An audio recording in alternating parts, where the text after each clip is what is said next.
যে পরিমল হাঁসদা গঙ্কে जहाँ संपादक कना जहाँ सुतरेत कना नवा सिदु कान्हू मेमोरियल एसोसिएशन रिनिंग उनी मेन किया हिजुक कान दिन रे दाराय कान महारे जुदी नोडे मुठन बाय बैसुआ सिदु कान्हू तिकिना एनखान अडी मारांग हुल हुयुआ सरकार ओना तेहेन खन के उनु कान्हेड़ काय कना जे मुठन दो हुयु गया आर बाय हुयु खान आले अडी मारांग ले आरहो हुल ले हो बा नवा मुठन खातिर ते एनखान आरहो मिटांग गंके बन नाम आकादेया नितंग दो उनकिन दो विश्वम्बर मुढ़ तकिन एनखान उनकिन के मिद बार कथा बांग्ला तबन कुली किना।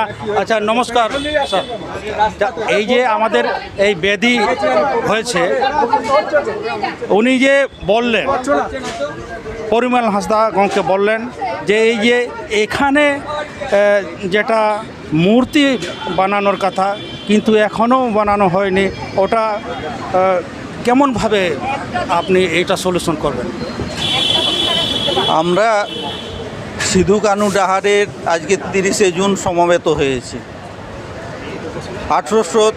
1983 সালে এই বেদি প্রতিষ্ঠিত হয়। তারও আগে থেকে এখানের শিক্ষিত মহল অমলেন্দু দে, ধীরেন্দ্রনাথ বাস্কে, অমিয় কিস্কু তাদের নেতৃত্বে সিধু কানু মেমোরিয়াল অ্যাসোসিয়েশন গঠিত হয়ে নিয়ে এখানের এই একটা রাস্তার নাম, এই মূর্তি নগরীতে একটা রাস্তার নাম, একটা মূর্তি প্রতিষ্ঠার দাবি দীর্ঘদিনের সিধু কানুর মূর্তি।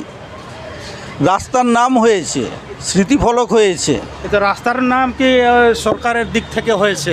নিশ্চয় এটা সরকারের পারমিশনের মধ্য দিয়ে এই নামগুলো হয়, পৌর দপ্তরের পারমিশনের মধ্য দিয়ে এই নামগুলো হয়। সেই রাস্তার নাম ঘোষিত হয়েছে, স্মৃতিফলক হয়েছে।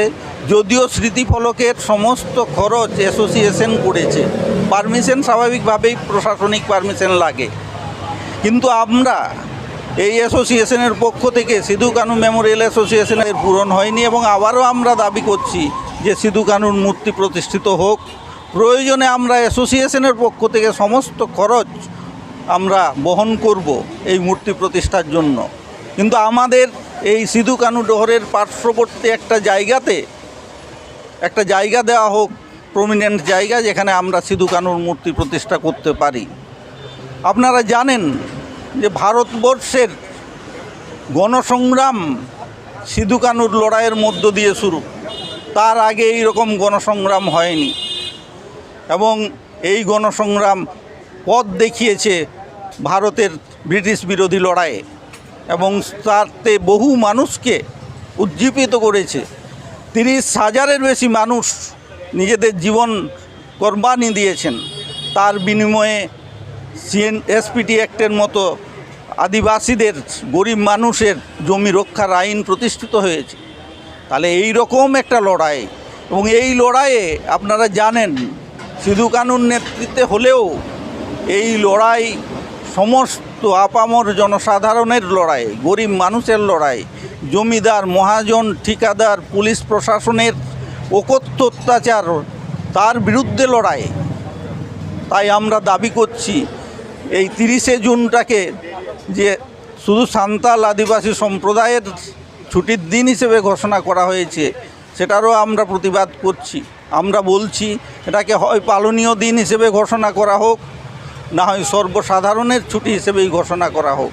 কারণ এই লড়াইয়ের মধ্যে সিধু কানুর নেতৃত্ব দিলেও কুমোর, কামার, তাঁতি, জলা, পাহাড়িয়া, মুন্ডা সহ বিভিন্ন সম্প্রদায়ের মানুষ, গরিব মানুষ, শোষিত মানুষ অংশগ্রহণ করেছিলেন। এবং আমরা লক্ষ্য করেছি সিধু কানুর নেতৃত্বে শোষিত মানুষের এক অভূতপূর্ব ঐক্য প্রতিষ্ঠিত হয়েছিল। কোনো বিভেদ ছিল না, তারা কাঁধে কাঁধ মিলিয়ে লড়াই করেছিল। কিন্তু আমরা বর্তমানে দেখছি কি বিভিন্ন জায়গাতে বিভেদ সৃষ্টি করা হচ্ছে, নিজেদের মধ্যে বিভিন্ন জাতির মধ্যে সংঘর্ষ লাগিয়ে দেওয়া হচ্ছে। যেমন মণিপুরে এখন আগুন জ্বলছে, আগুন জ্বলছে, কেন জ্বলছে? কে হাত কার আছে এর আগুন জ্বালানোর জন্য? তাহলে এই জায়গাটাতেই বুঝতে হবে যে আমাদের স্বাধীনতার পরে যেখানে ভারতে একটা সংহতি প্রতিষ্ঠা হওয়ার কথা ছিল, সমস্ত মানুষ কাঁধে কাঁধ মিলিয়ে একসাথে লড়াই করার কথা ছিল, একসাথে বাঁচার কথা ছিল। সেই লড়াই, সেই বাঁচা, সেটা তো দূরস্থ। বরং এখানে বিভিন্ন সময় বিভিন্নভাবে বিভিন্ন ইস্যুকে খুঁচিয়ে দিয়ে এই বিভেদ তৈরি করা হচ্ছে। আমরা আপনার বলার মানে মণিপুরে যে যা হচ্ছে, যেখানেই হোক না কেন, কাঁধে কাঁধ মিলিয়ে আমরা একত্রিতভাবে এটা আমরা লড়াই করব নাকি?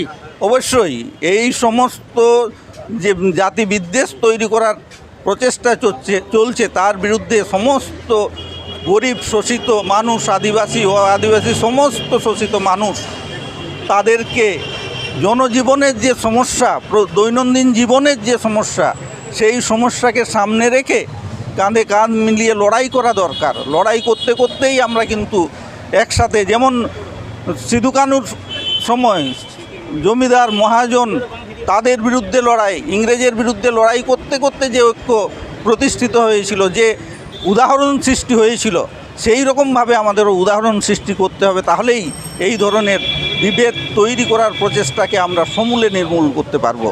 আচ্ছা, আর এক কথা বলি, আগে তো এখানে দেখা যেত সরকার দিক থেকে, রাজ্য সরকার দিক থেকে এখানে পালন করা হতো, কিন্তু এখন কেন হচ্ছে?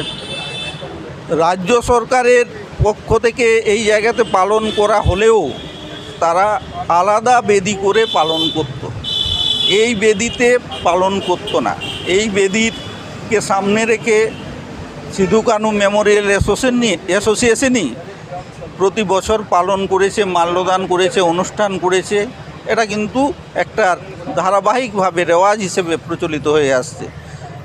সরকারি পক্ষ থেকে করতেই পারেন, কিন্তু তারা কোনোদিনই এটাকে কেন্দ্র করে এখানে এই অনুষ্ঠানকে হস্তক্ষেপ করে এটা করেননি। এটাই আমি যতটুকু সেই 2000 সাল থেকে আমি দেখছি, এইভাবেই আমি দেখে আসছি।